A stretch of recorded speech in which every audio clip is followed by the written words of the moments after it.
तो यहाँ यहीं पर फिर इशू आ जाता है कि then we ask this question, what constitutes as individual decision, who gave us this power to decide. तो जब हम बात करते हैं कि यानी एग्जिस्टेंशियलिज्म में एक बहुत फेमस या फिर हम कह सकते हैं कि एग्जिस्टेंशियलिज्म की एक मोटो है, ठीक है, उस वो ये है कि एग्जिस्टेंस प्रीसीड्स एसेंस। अब एसेंस क्या है, एग्जिस्टेंस क्या है? एसेंस हमारी यानी टू बी समथिंग, ठीक है, to be something that is our essence, यानी हम क्या हैं, ठीक है, हम क्या हैं, हमारी नेचर क्या है, यानी अंदर ही अंदर हमारी वो हमारी जो मेकअप है ना, हमारी बनावट, वो क्या है, वो हमारी एसेंस है। और एग्जिस्टेंस वो सिर्फ हमारी प्रेजेंस है। तो अब एग्जिस्टेंशियलिज्म में एग्जिस्टेंस हमेशा एसेंस से पहले आती है, यानी इसका मतलब ये है कि हम पहले पैदा होते हैं और फिर हम जिस तरह भी हैं वो हम माहौल को देख के बनते हैं, ठीक है। तो हम जो भी हैं वो हम बाद में बनते हैं, पहले हम पैदा होते हैं फिर हमारी फितरत बनती है। तो फितरत पहले नहीं आती। यानी अगर मैं और भी सिंप्लीफाइड करके आपको बताऊं तो इसकी सिंपल आइडिया ये है कि देखिए, गॉड जो है आपको बनाता है। तो जब आपको बनाता है तो आपकी फितरत अल्लाह ने पहले से ही फिट की हुई होती है। अल्लाह ने आपकी फितरा वो ऑलरेडी डिज़ाइन की हुई है। तो यहाँ पर एसेंस एग्जिस्टेंस से पहले आता है, लेकिन एग्जिस्टेंशियलिज्म में इसके ऑपोजिट है।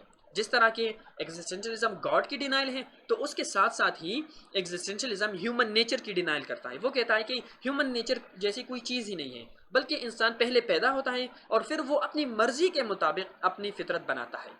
आप समझ गए ना? तो that is how existence precedes essence. Existence पहले आती है, आप पहले पैदा होते हैं, afterwards you make your own nature, उसके बाद फिर आप अपनी फितरत अपनी मर्जी से खुद बनाते हैं। So in other words, it is not God who gives you any kind of nature और essence, rather it is you who makes up his or her own essence, ठीक है। तो फिर हम ये सवाल करते हैं कि भाई ठीक है, अगर हम हर चीज़ खुद डिसाइड करते हैं, अगर कोई भी चीज़ हमें पहले से नहीं दी गई तो फिर हमें ये पावर कहाँ से आ गई? अगर under existentialism if we say we have the power to decide whatever you want, तो फिर हम सवाल करते हैं कि ये पावर की सलाहियत कहाँ से आई? अगर आपकी फितरत ही नहीं थी तो फिर ये पावर यानी this ability to take decisions ये कहाँ से आई? ये पावर आपको किसने दी? ये एबिलिटी आपको किसने दी? ठीक है, क्योंकि अगर आप एग्जिस्टेंस पहले मानते हैं तो जब आप प्योर एग्जिस्टेंस पैदा होते हैं, it means there is absolutely nothing for you and nothing inside you. तो अगर नथिंग है तो फिर आपकी कंसेप्शन ऑफ पावर आप में फिर कहाँ से आ गई? क्योंकि कोई ना कोई चीज़ तो पहले आएगी ना। ऐसा तो नहीं हो सकता कि कोई चीज़ भी पहले ना आए और सडनली आप में पावर, डिसीजन लेने की पावर भी आ गई, आप में फ्रीडम अंडरस्टैंड करने की भी पावर आ गई, आप में सडनली जो है मोरालिटी को अंडरस्टैंड करने की भी पावर आ गई। तो ऑलरेडी हमने एसेंस को नेगेट किया हुआ है, हमने फितरत को ऑलरेडी नेगेट किया हुआ है, नेचर जैसी कोई चीज़ है ही नहीं। तो फिर हम क्वेश्चन करते हैं कि where did the concept and idea of power come from, ठीक है। और उसके साथ हम पूछते हैं how far can you go with this responsibility. अगर आपने लोगों को हर काम यानी हर चीज़ करने की इजाज़त दे दी है, ये पावर उन्हें दे दी है कि वो जो चाहे वो करें, तो फिर हम इसको किस लिमिट तक लेके जा सकते हैं और हम उन पे रिस्ट्रेंट्स कहाँ लगाएंगे और कैसे लगाएंगे, ठीक है। तो क्योंकि हर चीज़ हमारी मर्जी के मुताबिक होगी, हर चीज़ हमारी मर्जी के मुताबिक है अंडर एग्जिस्टेंशियलिज्म। तो साख्त कहता है कि all we do is our responsibility, यानी हम जो भी करते हैं वो हमारी रिस्पॉन्सिबिलिटी है। हम अपनी रिस्पॉन्सिबिलिटी को किसी और के ऊपर नहीं लगा सकते या अपनी रिस्पॉन्सिबिलिटी किसी किसी और के ऊपर नहीं डाल सकते।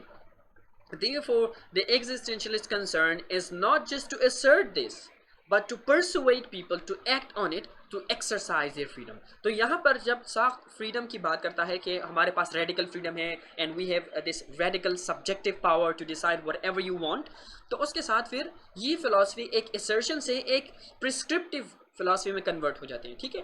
तो असर्शन ये है कि आप सिंपली एक बात कह दें, आप कहते हैं फॉर एग्जांपल कि दिस थिंग इज गुड, ठीक है। तो ये बात ठीक है, आपने कह दी कि ये चीज़ जो है ये अच्छी है, लेकिन अब आप कहते हैं कि ये अच्छा काम हमें करना चाहिए, तो ये फैक्ट से प्रिस्क्रिप्शन में कन्वर्ट हो गया। यानी अब आप बात सिर्फ कह नहीं रहे बल्कि आप उसकी तलकीन कर रहे हैं, आप हमें परसुएट कर रहे हैं, आप ना सिर्फ ये कह रहे हैं कि ये काम अच्छा है, बल्कि ये भी साथ में कह रहे हैं कि ये काम हमें करना चाहिए, ये काम हम पे लाजिम है, ठीक है। सो एग्जिस्टेंशलिज्म यहाँ पर फिर एक फैक्ट बेस्ड फिलोसफी से एक प्रिस्क्रिप्टिविस्ट फिलोसफी में कन्वर्ट हो जाती है, एक मोरल टाइप फिलोसफी में, ठीक है, जो ना सिर्फ ये कहता है कि फ्रीडम इस तरह है, बल्कि ये भी कहती है कि फ्रीडम ऐसी होनी चाहिए। और फिर जब आप कहते हैं कि एक चीज़ इस तरह होना चाहिए, then you are liable to provide some evidence and some arguments for that, and you are liable to persuade people into your philosophy. तो फिर अब इस तरह की कंसेप्शन ऑफ फ्रीडम को हम किस तरह यानी लोगों में फैला सकते हैं, या फिर in other words how can we really convince people to come and accept this idea and this definition of freedom कि आपका दिल जो चाहे वो करें, आपका दिल जो चाहे वो करें, ठीक है। सो like you can in a sense convince people to this philosophy अगर आप उन्हें अपने desires की तरफ बुलाएं, ठीक है। अगर आप लोगों को कहें कि if you accept my definition of freedom तो आपको हर काम करने की इजाज़त होगी, even the things that other people would stop you from. So for example, things like sexuality, things like consumerism, things like greediness, things like lust, all of these things, if you use these things as a bait, अगर आप इन चीज़ों को as bait use करें, as trap use करें, तो आप लोगों को इस तरह की फ़िलासफ़ी की तरफ ऑब्वियसली लेके आ सकते हैं, कन्विंस कर सकते हैं, यानी रेडिकल फ्रीडम की तरफ आप उन्हें लेके आ सकते हैं।